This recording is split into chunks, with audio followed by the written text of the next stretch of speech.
I love when I see a CEO go spend time with a junior team and they really understand what they're doing day to day. You want to get to know tech, go spend time with the folks in your organization that are great at using it and watch them and ask them questions and watch their eyes light up when they get to interact with you and teach you something. That's Eric Kutcher, Senior Partner and Chair of McKinsey North America. He's talking about the need for CEOs to reimagine their organizations system-wide using AI. And reaching out to AI native talent is just one step in forging an AI-integrated workforce.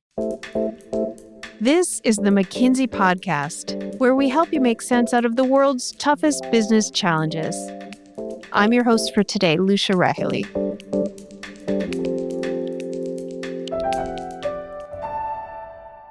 Eric Kutcher, welcome to the McKinsey Podcast. Lucia, it's so good to be here. Thank you for having me. So let's talk CEOs. Over the past several years, leaders are just confronting, a welter of consequential change. So let's start with the opportunity space. You've been so closely involved with helping CEOs navigate this new AI economy, and in particular, the newer headline advance into agentic AI.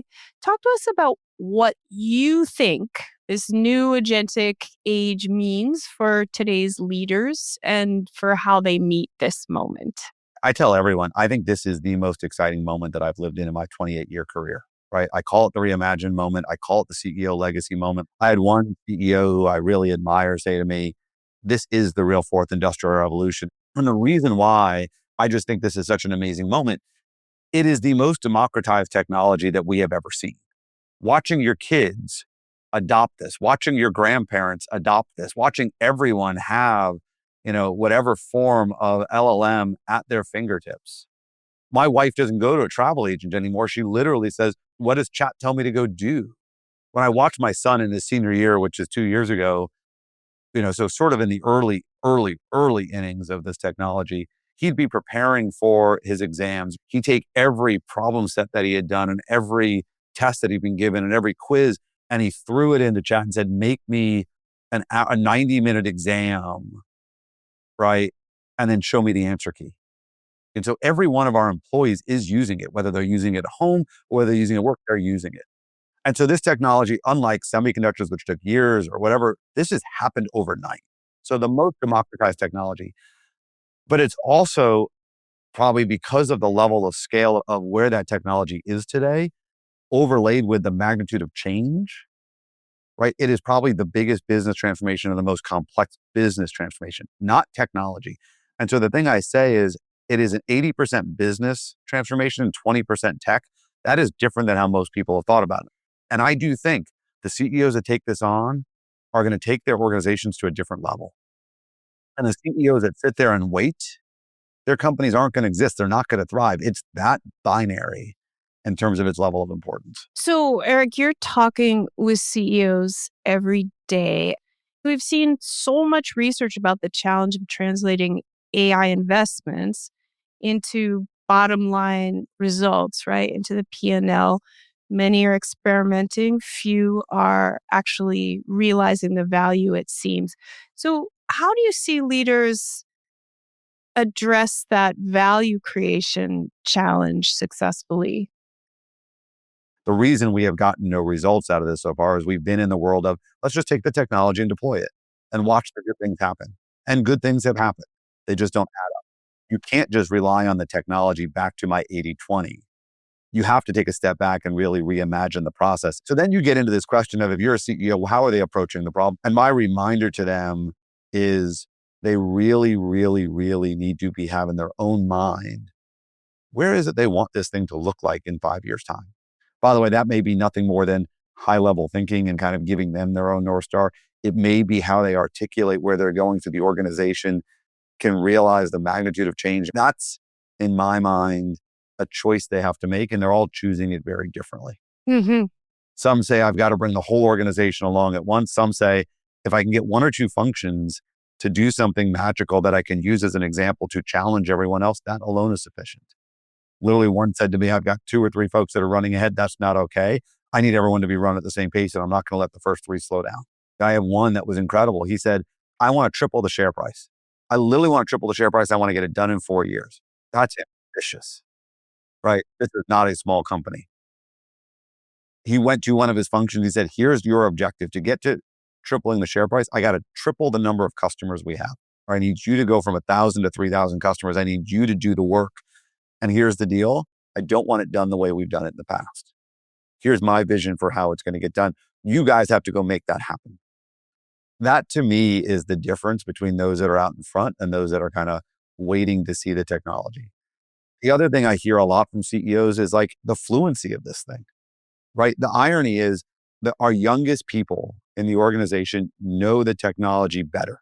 It's the old farts like me that's not their daily. So how do you get fluency? How do you get people to start? And I had one CEO who's really no, it's true, right? I mean, like it's always true. I hate to say it. I'm a tech kid. I was an engineer, but at some degree, I'm a Luddite relative to what kids do. It's just not as familiar because you have to go back and really want to learn. Right, right. How do I learn? That to me is such a big thing. And I watched one CEO, I really loved it. He has a passion for golf. I have a passion for golf. We were talking about something. And he's like, I literally went on to ChatGPT to figure out like what shaft I should buy. That was like my eye-opening moment. Like I had a conversation with AI on something that I cared about personally. It wasn't work. And he goes, wow, that changed how I thought about everything I do at work. So what's the mechanism which I create fluency and create that level of, I call intellectual curiosity and willingness to pause and say, you know what, I want to do this differently. That they're struggling big time. Fantastic. Okay, so Did you think you were going to get this much talk out of one person? no, I also didn't think you were going to describe yourself as an old fart. So, I um, am. so as leaders start realizing some of these meaningful productivity gains from agentic AI, do you think they will? I mean, the next step would be to reinvest some of those gains into growth. Do you see this new org chart that will result from that, resulting in reductions in the human workforce? What's the future organization really look like? I mean, the short answer is none of us know. But here's kind of my own 2 cents. I think the organization will feel a lot flatter. I think the reality is you will have human and agent hybrid workflows that you're going to require a lot of judgment. You're going to have to figure out where to deploy those agents. You're going to have to figure out how do I think about continuously improving and what's the objective function and how do I evolve those agents, et cetera, in a workflow that's going to have, there's a whole bunch of things I am responsible for on the output. And I've got people that have to do some of it. I've got agents that have to do some of it. And I happen to believe in doing that, I will have way more workers and judgment and way less managers. And so I think it's a flatter organization. I really do. I think it's an organization where people that are fast learners that are willing to challenge will succeed. And the folks that just kind of monotonously go through their daily routines, we won't need those jobs or those things can easily be replaced. I also think one of the things that I hear a lot is, well, gosh, the early stages are going to go away. And I just don't believe that because I am going to be, as a CEO or as a leader, be thinking about not just the moment, but the future. And I know I've got to apprentice people, right? I can't just have everyone come in ready to play the senior judgment-based role. I have to give them the opportunity to learn and experiment. It's the youngest people that have the best understanding of the tech. So if I really want to do this and challenge ourselves to think and do it differently, it is much more likely that the young folks, the less experienced people, will have more fluency. What are you seeing in terms of addressing the upskilling challenge? How should CEOs be thinking about balancing between new, if not AI native, and at least AI literate talent versus existing teams that need to be upskilled in order to accelerate growth? I have this question all the time. Like, do you have to bring everyone along or do you have to give them access? And I think where my head has gotten to is you got to give them access to the education, the tooling, et cetera. And if they choose not to, you can be Darwinistic because they're not going to succeed in any environment going forward. Personally, I'm trying to give more hands-on experiences. I just got back from a 2-day offsite. We talked about how we create, frankly, a community of them we use Slack inside the firm. So they can actually see these agents in the workflows and they can tweak them and they can add to them. And it sort of creates this community and kind of awareness. I think you've got to create that groundswell. And then what the other thing is, like every training you do and inside the firm, we do a lot of trainings. Every one of them is now 30%, all on how are we thinking about AI and what you do every day. the more you talk about it, the more you give people the experience, the more they recognize they can't ignore it. It would seem that starting first internally when you're thinking about changing workflows and embedding agentic might be a lower stakes way to go, for example, than going outward and direct to customers. Are you seeing more of that? Is inside the organization a good place to start? I've gone a bit back and forth in my own mind. I think very few people get excited about internal change for the purpose of internal change. So if I'm a B2C company, can I change something around the customer? That's what I think about. And that's what the organization kind of gets their head around. But I think the majority is there to serve whatever that end customer is to drive towards a different outcome that leads to the company's success. So I think you've got to do more that is going to be more customer oriented because that's what matters. So, in that case, or in both cases, really, let's talk about AI governance, particularly vis a vis agentic, as agentic gains traction in more complex processes. Governance has to become vital, right? How should leaders be thinking about responsible AI at scale? I am not the expert on this, to be perfectly frank. So we should be a little bit careful how deep we tread. I think the term responsible AI is a very big and potentially loaded term. It is absolutely important we do that. But I think if you ask people, they will think about it, right, in many different levels. Some level of responsibility has to do with what do we think about when we hit AGI? And when we hit AGI, what does that mean for the human and the jobs? And if all of us can get replaced, I don't think we're anywhere near that risk anytime soon. And I happen to believe in human ingenuity, right? But you could argue part of responsible AI is how do I think about the broader good in humanity? And so that's one definition of it. And then there's obviously a whole bunch of other risks, which is you are going to, and we are going to create a level of technical debt as a result of this, that if we don't have the right governance, we have 15,000 agents today. That number will go to 30,000 agents tomorrow. Like, well, don't I have to retire these people or these agents? I call them people. We have to retire these agents or these micro agents or these atomic agents because I don't want people to call on the wrong ones because the wrong ones have issues that I've solved over here. How do I manage the life cycle of this is a real issue? And I think the CIO are going to have to deal with that in a real way. So when you talk about responsible AI, it's just at different levels. And I think we are going to have real governance around this. And I think depending on which part of the problem you're trying to solve, I think you have different parts of the organization. They're going to think about this more. Let's turn from AI to geopolitics, given that the shifting global order presumably remains a top priority for CEOs. How are you advising leaders to plan for growth in a world where geopolitical dynamics remain so much in flux and in some cases with such tangible ramifications given supply chain reconfiguration and so forth? The majority of what they're thinking about is what is the right answer for me and my organization over time. If you talk to most CEOs, they will say, we have found a reasonable equilibrium. I do think there's a question of just trust that exists across what have been historical allies. And can I rely as much on what have been alliances of the past as we go forward? But I think those questions largely sit at a governmental level. And I have to say, I'm not seeing people stop investments. They're actually kind of continuing through and doing the investments they know are going to be the right investments. Here's a question. There's a way in which tech itself has become geopolitical as countries start thinking about sovereign AI, Yeah. data sovereignty. It's kind of a hot topic, it seems. What should CEOs be thinking about when it comes to global strategy and competing in a world that's shaped by national tech priorities? One level is you sometimes hear about this question of decoupling and are we going to have one stack? Are we going to have multiple stacks? And how will it evolve? I happen to believe we're going to see two stacks more because of the way that they're both kind of competing to win. And so you're going to have very different solutions in that space. And I suspect they will also largely exist in different markets because of geopolitics and some of the protections and so forth that you're describing. There will still be collaboration as you think about the development of multiple stacks there.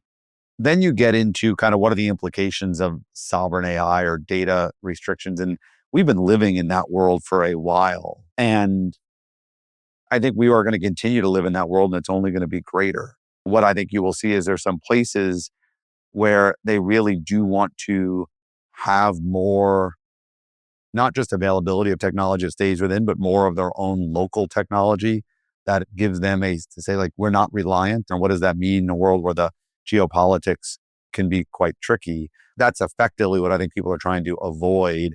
And so there's an element to that, which is where does the data sit? Where does the AI modeling sit? How much can I use that data outside? That is very real. That's okay. I think that is incredibly manageable, maybe slightly more expensive. There's a difference of I only want to use technology that was developed in my region.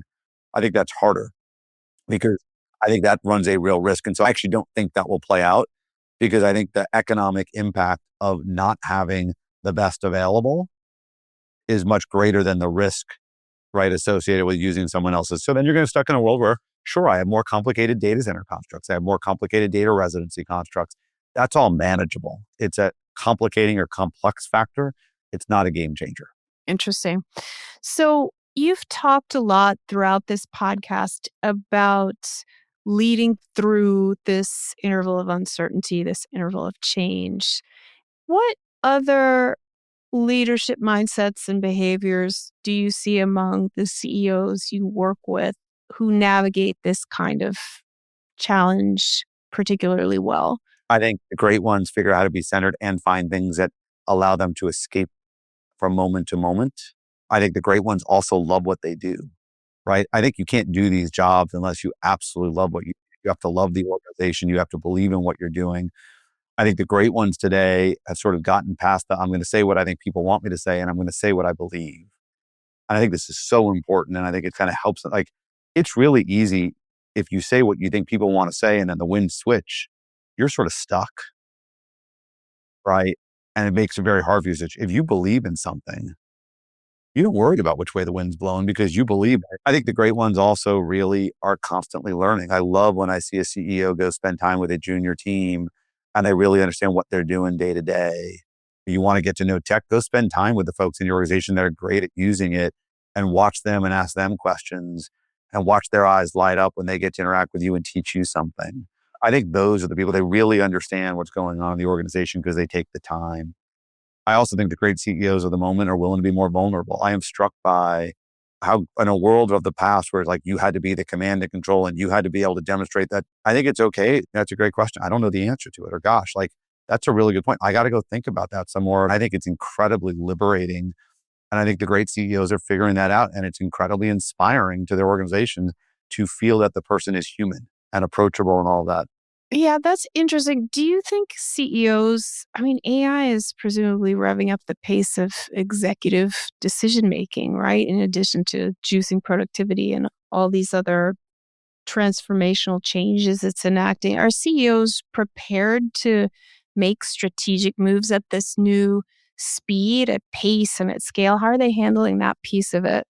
Yeah, I think most CEOs, and I'm probably going to get a lot of trouble in this, and I'm probably going to get a lot of hate mail from some of my friends, both inside the firm and in my CEO friends, of they actually spend less time on strategy than you think.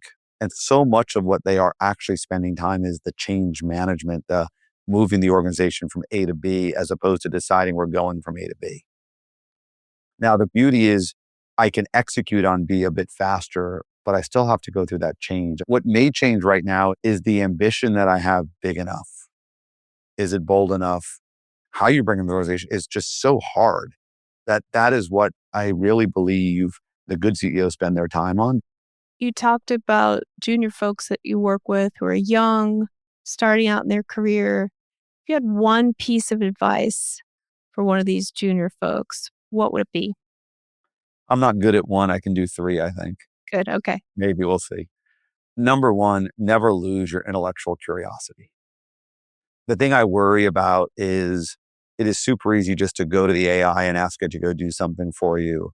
You've got to ask not 5 whys like we used to always do, but ask 50 whys. Why is that the case? The second is never stop learning. Like this is the point of the folks that come in today understand what this technology can do. How do I maintain that? Never stop learning. It's another form of the intellectual curiosity. And the third is never lose your own voice. Right? I can tell when someone's written something through AI. Find your voice, make it you, and then use everything around you to help communicate and never lose that.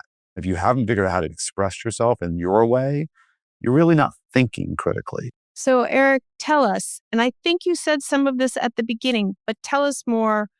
Are you optimistic about 2026? What are you most excited about? And what are the leaders you work with most excited about as we embark on the new year? I think this is the most interesting transformational moment that we will live through in our professional career. To be at the beginning of this, to shape the way the change takes place is unbelievable. I also am optimistic about the rate of adoption in a positive way versus where we've been in this, some people call it pilot purgatory of the past, because I think organizations are starting to realize I just can't insert the technology. I actually have to think about what I'm going to do to change the way I operate. And the beauty of when you do that is you can set this bold, audacious goal. And that's fun. Like, it is so fun to go after something that no one ever thought possible. Like, I sometimes get this question, is AI a bubble? And I'm like, I have no idea if the valuation is a bubble, but like, this moment is not a bubble. This moment is real and it's going to happen. And whether or not the valuations are right, who cares? The question is, do I see a world that looks different 10 years from now as a world that I get excited about? And I think there's optimism across the board. I think, which always, by the way, that too makes me nervous. I don't like it when people are overly, because that's when something goes awry. But I think this next decade is going to be wild and it's going to be exciting. Eric Kutcher, thanks so much for joining us today. This was such a great discussion. So much fun to be with you. Thanks so much for listening to the McKinsey podcast. I'm Lucia Rahili. And I'm Roberta Fasaro. Find us on McKinsey.com. We'll have a transcript of this episode up shortly.